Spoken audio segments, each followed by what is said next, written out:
Bismillahirrahmanirrahim. Assalamualaikum warahmatullahi wabarakatuh. Perkenalkan, nama saya Reski Ramadhani, kelas B PBA 2020 dengan NIM 2005065021012.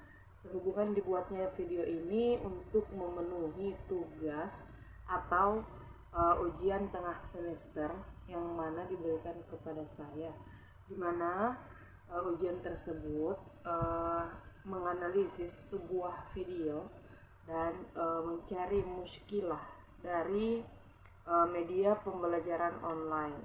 Baik, sebelum saya lanjut mengenai muskilah dalam media pembelajaran online, selamat menyaksikan video berikut ini. Bisa ketemu teman-teman, kayak nama guru. Kalau di rumah habisin paketan. Di sekolah. Kalau di sekolah bisa bermain sama anak-anak dan kangen sama guru. Kalau di rumah, kalau misalnya salah sama orang tua bisa dimarahin mulu. Beginilah suara mereka, sejumlah pelajar yang rindu kembali belajar di sekolah. Warga yang kebanyakan adalah pekerja non-formal harus membagi waktu antara bekerja dengan mendampingi anaknya belajar. Nih, saya repot kalau pagi dagang, udah dagang ngerjain anak tugas di rumah, belum yang abangnya, belum yang adiknya gitu. Jadi repot semua. Apalagi untuk mengunduh soal yang dikirim guru dan mengunggah jawaban dari soal yang diberikan memakan kuota internet yang tak sedikit. Daring, ya anak belajar sesuai dengan waktu keinginan anak. Biasanya itu yang menjadi tantangan sendiri buat saya sebagai ibu yang mendampingi anak tentu saja. Jadi anak itu kadang mudi. Jadi kita suruh, oh ya belajarnya nak jam 7 kita harus belajar gitu. Tapi itu nggak bisa terkadang. Jadi anak itu biasanya akan belajar kalau dia mudi. Kalau moodnya udah dapat, ayo mak kita belajar gitu. Nah kemudian itu dari sisi waktu. Kemudian jadi membuat anak kurang disiplin gitulah ya mas biasanya. Bagi Vicky Wardani, orang tua brilian Ahtar Putra Wardana yang saat ini sudah kelas 4 sekolah dasar, mengalami kendala pembelajaran. Untuk mengerjakan tugas yang diberikan dari guru di sekolah, Ahtar selalu meminta bantuan orang tua sehingga tidak tumbuh kesadaran dan kemandirian. Selain itu, Ahtar juga hanya menghabiskan waktu di rumah dengan bermain telepon pintar. Ya kan terakhir sekolah kan kelas 2 aja itu kan baru 1 semester. Semester 2 kan udah di rumah, udah daring.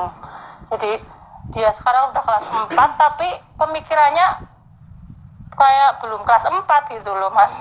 Gitu ya. Jadi tumbuh kembangnya bisa progresnya nggak? Iya. Kayak saya merasakan waktu saya dulu sekolah sama waktu SD sama anak saya sekarang itu kayak berbeda banget gitu loh. Perbedaannya sangat jauh. Dosen Sosiologi Universitas Jenderal Sudirman Purwokerto Rawuh Edi Priyono melihat kondisi pembelajaran daring berdampak kurang baik bagi tumbuh kembang anak. Oke baik, telah disaksikan videonya. Sebagaimana di video tadi kita dapat mengambil beberapa muskilah atau kendala, di mana kendala yang pertama tentu saja pembelajaran tidak efisien antara siswa dan gurunya.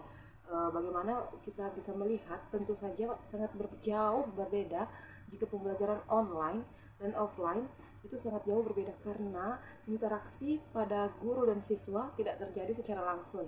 Kemudian yang kedua yaitu keterbatasan kuota internet dan smartphone bagi siswa dan siswi. Saya rasa ini sudah menjadi kendala yang sangat membumi. Kemudian yang ketiga adanya permasalahan jaringan, di mana siswa-siswa yang tinggal di pelosok sana belum tentu menjangkau jaringan yang ada, jaringan yang baik, stabil ketika melakukan pembelajaran online. Apalagi kampung yang sulit jaringannya. Kemudian yang ketiga, sulitnya membagi waktu antara aktivitas orang tua dan anak-anak sehingga terkendala tugas dalam mengirimkan tugas kepada gurunya. Kemudian yang kelima yaitu tidak disiplin waktunya seorang siswa. Bagaimana kita bisa melihat lebih banyak bermainnya daripada menggunakan waktunya untuk belajar, karena para pelajar menggunakan suasana hati atau moodnya dalam melakukan pembelajaran atau ingin belajar. Jadi kemungkinan itu adalah muskilah yang terjadi dalam pembelajaran media online. Baiklah, untuk itu saya ada beberapa solusinya, dimana yang solusi yang pertama tadi saya rasa ini kita kembalikan kepada siswa-siswa dan pelajarnya. Kemudian masalah keterbatasan kuota dan smartphone. Di sini peran pemerintah sangatlah penting dalam hal tersebut. Kemudian yang ketiga, sulit terjangkaunya jaringan. Saya rasa kembali lagi kepada peran pemerintah, bagaimana dia memperkuat pembangunan di pelosok-pelosok sana, tidak hanya yang tampak saja di Indonesia, tapi di pelosok-pelosok sana juga. Kemudian yang ketiga, kurang teraturnya antara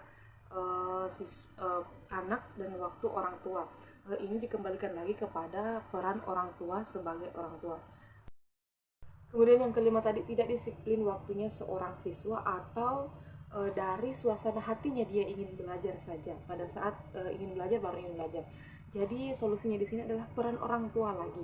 Bagaimana ini peran orang tua memang dituntut untuk menjadi seorang pendidik, meskipun dia tidak ada dasar ilmu kependidikan untuk menjadi seorang pendidik, itu memang menjadi suatu tuntutan. Itu solusi dari saya terhadap muskilah-muskilah itu. Kalau saya pribadi lebih memilih untuk melakukan pembelajaran melalui media offline. Mungkin itu saja video tentang muskilah daripada pembelajaran media online dari saya. Terima kasih. Nun wal qalam wa ma yasdurun. Assalamualaikum warahmatullahi wabarakatuh. Syukron katsiran.